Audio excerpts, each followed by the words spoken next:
ഏവർക്കും നമസ്കാരം.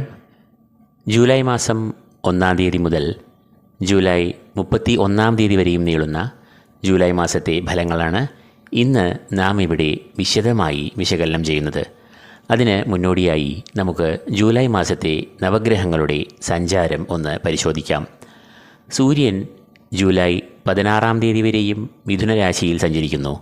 തുടർന്ന് ജൂലൈ 17 മുതൽ കർക്കിടക രാശിയിൽ സഞ്ചരിക്കുന്നു. ചൊവ്വ ജൂലൈ 27 വരെയും ചിങ്ങത്തിൽ സഞ്ചരിക്കുന്നു. തുടർന്ന് കന്നിരാശിയിൽ സഞ്ചരിക്കുന്നു. ബുധൻ ഈ മാസം മുഴുവനും കർക്കിടകത്തിലാകും സഞ്ചരിക്കുക. വ്യാഴം മിഥുനത്തിൽ തൻ്റെ സഞ്ചാരം തുടരുന്നു. ശുക്രൻ ജൂലൈ 25 വരെയും തൻ്റെ സ്വക്ഷേത്രമായ ഇടവത്തിലും തുടർന്ന് മിഥുനത്തിലും സഞ്ചരിക്കുന്നു. അതായത് ഭൂരിഭാഗവും ശുക്രൻ സഞ്ചരിക്കുന്നത് ഇടവത്തിൽ ആണ്. ശനി മീനരാശിയിൽ തൻ്റെ സഞ്ചാരം തുടരുന്നു. രാഹുകേതുക്കൾ തങ്ങളുടെ സഞ്ചാരം കുംഭരാശിയിലും ചിങ്ങരാശിയിലുമായി തുടരുന്നു. അപ്പോൾ മേൽപ്പറഞ്ഞ ഗ്രഹങ്ങളുടെ സഞ്ചാരഫലമായി നമുക്ക് ഓരോ കൂറുകാരുടെയും ജൂലൈ മാസത്തെ ഫലങ്ങളിലേക്ക് പ്രവേശിക്കാം.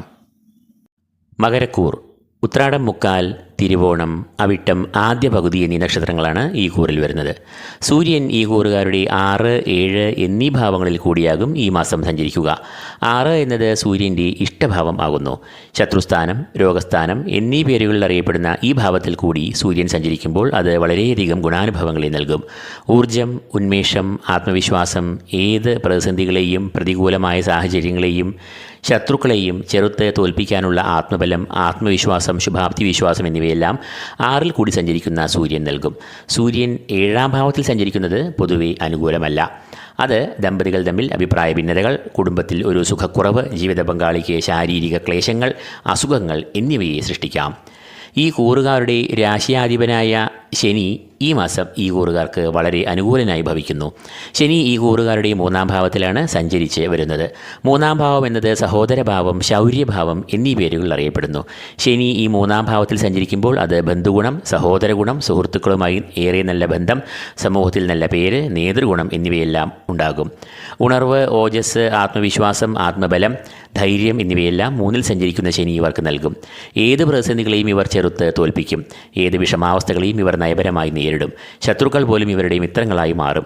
കർമ്മരംഗത്ത് ഇവരുടെ പ്രവർത്തന ശൈലിയും ഊർജ്ജവും മേലധികാരികളുടെ പ്രശംസയ്ക്കും അംഗീകാരത്തിനും ഇട നൽകും. കൂടാതെ ശാരീരികമായി നല്ല ആരോഗ്യപുഷ്ടി, മാനസികമായ സന്തോഷം, സാമ്പത്തികമായ അഭിവൃദ്ധി, ധനാഗമം, ബിസിനസ്സിൽ ലാഭം, കാര്യവിജയം, അഭീഷ്ടസിദ്ധി എന്നിവയെല്ലാം 3-ലെ ശനി ഇവർക്ക് നൽകും. ചൊവ്വ ഈ കൂറുകാരുടെ 8, 9 എന്നീ ഭാവങ്ങളിൽ കൂടിയാകും ഈ മാസം സഞ്ചരിക്കുക.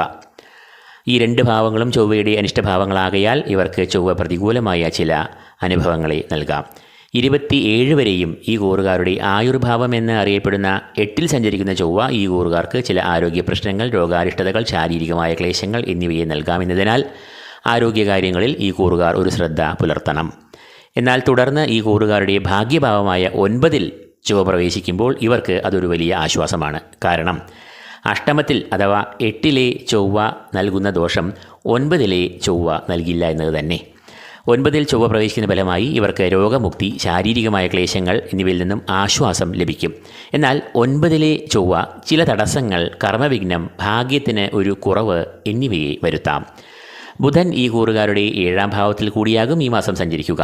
7-ാം ഭാവം എന്നത് ബുധൻ്റെ അനിഷ്ടഭാവം ആകുന്നു. കളത്രഭാവം എന്ന് അറിയപ്പെടുന്ന 7-ാം ഭാവത്തിൽ ബുധൻ സഞ്ചരിക്കുന്നത് അനുകൂലമായ ഫലങ്ങളെ നൽകില്ല. 7-ൽ കൂടി സഞ്ചരിക്കുന്ന ബുധൻ പ്രണയ, ദാമ്പത്യ, കുടുംബ ബന്ധങ്ങളിൽ ചില സ്വാരസ്യങ്ങൾ, സുഖക്കുറവ്, അസംതൃപ്തി, അഭിപ്രായ ഭിന്നതകൾ, മാനസികമായ അകൽച്ച എന്നിവയെ സൃഷ്ടിക്കാം. അതുകൊണ്ട് തന്നെ ഈ സമയത്ത് വാക്കുകളിലും പ്രവൃത്തികളിലും ഒരു സംയമനവും മൃദുത്വവും പാലിക്കുക. വ്യാഴം ഈ കൂറുകാരുടെ 6-ാം ഭാവത്തിലാണ് സഞ്ചരിക്കുന്നത്. 6-ാം ഭാവം എന്നത് രോഗം, കടങ്ങൾ, ശത്രുക്കൾ, മനോദുരിതങ്ങൾ എന്നിവയെ എല്ലാം സൂചിപ്പിക്കുന്നു. അത് ഇവർക്ക് ശാരീരികമായ വൈഷമ്യങ്ങൾ, അനാരോഗ്യം, രോഗങ്ങൾ എന്നിവയെ ഉണ്ടാക്കാം. കൂടാതെ ശത്രുശല്യം ഈ സമയത്ത് കൂടിയ അളവിൽ ഉണ്ടാക്കാം. കുടുംബാംഗങ്ങൾക്കിടയിൽ അഭിപ്രായ ഭിന്നതകൾ, അസ്വാരസ്യങ്ങൾ എന്നിവ ഈ സമയത്ത് ഉണ്ടാകാം. മാത്രമല്ല അത് മനസ്സിന് വളരെയധികം സംഘർഷങ്ങൾ, ടെൻഷൻ എന്നിവയെ സൃഷ്ടിക്കുകയും ചെയ്യും. ശുക്രൻ ഈ കൂറുകാരുടെ 5, 6 എന്നീ ഭാവങ്ങളിൽ കൂടിയാകും ഈ മാസം സഞ്ചരിക്കുക. അതിൽ തന്നെ ശുക്രൻ ഈ മാസം 25-ാം തീയതി വരെയും 5-ാം ഭാവത്തിലും തുടർന്ന് 6-ലുമായി സഞ്ചരിക്കുന്നു. അഞ്ചാം ഭാവം എന്നത് സന്താനഭാവം എന്നാണ് അറിയപ്പെടുന്നത്. വിദ്യ, പഠനം, ബുദ്ധിശക്തി, ഓർമ്മശക്തി, വികാര വിചാരങ്ങൾ എന്നിവയെ എല്ലാം കുറിക്കുന്നതും ഇതേ അഞ്ചാം ഭാവം കൊണ്ട് തന്നെയാണ്. ശുക്രൻ അഞ്ചാം ഭാവത്തിൽ സഞ്ചരിക്കുമ്പോൾ സാമ്പത്തികമായ പുരോഗതി, ബിസിനസ്സിൽ വളർച്ച, ലാഭം എന്നിവയെല്ലാം ഉണ്ടാകും. അഞ്ചാം ഭാവം സന്താനങ്ങളെ കുറിക്കുന്നു എന്നതിനാൽ പ്രധാനമായും സന്താനക്ഷേമം, സന്താനങ്ങൾക്ക് വിദ്യാപുരോഗതി, ആരോഗ്യം, കലാസാഹിത്യ രംഗങ്ങളിൽ മുന്നേറ്റം, നേട്ടം, അംഗീകാരം എന്നിവയെ എല്ലാം ശുക്രൻ നൽകും. അഞ്ചാം ഭാവം മനസ്സിനെയും കുറിക്കുന്നു എന്നതിനാൽ ശുക്രൻ അനുകൂലമായ ഈ ഭാവത്തിൽ സഞ്ചരിക്കുമ്പോൾ മാനസികമായി നല്ല സമാധാനം, സുഖം എന്നിവ അനുഭവപ്പെടുന്ന സമയമാകും ഇത്. പൂർവ്വപുണ്യം ഈ സമയത്ത് അധികരിച്ച് നിൽക്കുമെന്നതിനാൽ ഗുരുത്വം സകല പ്രവൃത്തികളിലും ഉണ്ടാകും. എന്നാൽ തുടർന്ന് 26-ാം തീയതി മുതൽ ശുക്രൻ 6-ലേക്ക് പ്രവേശിക്കുമ്പോൾ ഈ കൂറുകാർക്ക് ശത്രുശല്യം, ശാരീരിക വൈഷമ്യങ്ങൾ, മാനസികമായ സംഘർഷങ്ങൾ എന്നിവയെ നൽകാമെന്നും അറിയുക. രാഹുകേതുക്കൾ ഈ കൂറുകാരുടെ 2, 8 എന്നീ ഭാവങ്ങളിൽ കൂടിയാണ് സഞ്ചരിക്കുന്നത്. രണ്ടാം ഭാവം എന്നത് രാഹുവിൻ്റെ അനിഷ്ടഭാവമാകുന്നു. രണ്ടാം ഭാവം എന്നത് ധനസ്ഥാനമെന്നും വാക്സ്ഥാനമെന്നും അറിയപ്പെടുന്നു. രാഹു ഈ 2-ൽ സഞ്ചരിക്കുമ്പോൾ പ്രധാനമായും സാമ്പത്തികമായ പ്രതിസന്ധികളെ സൃഷ്ടിക്കാം. ധനക്ലേശം, അപ്രതീക്ഷിതമായ ധനനഷ്ടം, അമിതമായ ചെലവുകൾ എന്നിവയെ 2-ലെ രാഹു ഉണ്ടാക്കാം. അതിനാൽ വലിയ അളവിൽ ധനനിക്ഷേപം നടത്തിയുള്ള സംരംഭങ്ങളിൽ നിന്നും ഒഴിഞ്ഞ് നിൽക്കുന്നതാണ് നല്ലത്. രണ്ടാം ഭാവം വാക്സ്ഥാനം എന്നും അറിയപ്പെടുന്നതിനാൽ രാഹു ഈ ഭാവത്തിൽ കൂടി സഞ്ചരിക്കുമ്പോൾ അത് വാഗ്ദോഷം, ദുർഭാഷണം എന്നിവയെ സൃഷ്ടിക്കാം. അതുകൊണ്ട് തന്നെ ഈ കൂറുകാർ തങ്ങളുടെ വാക്കുകളിൽ നല്ല സംയമനം പാലിക്കേണ്ടതുണ്ട്. ശനി വളരെയധികം ബലവാനായി ശുഭകരമായ ഫലങ്ങളെ നൽകുന്നു എന്നതിനാൽ രാഹുവിൻ്റെ ദോഷം ഇവരെ കാര്യമായി അലട്ടില്ല എന്നും അറിയുക.